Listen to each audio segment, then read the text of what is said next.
बिल्वानां दर्शनं पुण्यं स्पर्शनं पापनाशनम् अघोरपापसंहारम्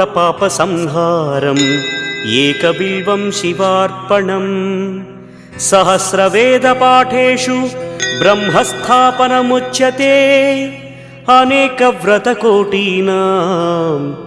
एकबिल्वं शिवार्पणम् अन्नदानसहस्रेषु सहस्रोपनयनं तथा अनेकजन्मपापानि एकबिल्वं शिवार्पणम् बिल्वाष्टकमिदं पुण्यं यः पठेत् शिवसन्निधौ शिवलोकमवाप्नोति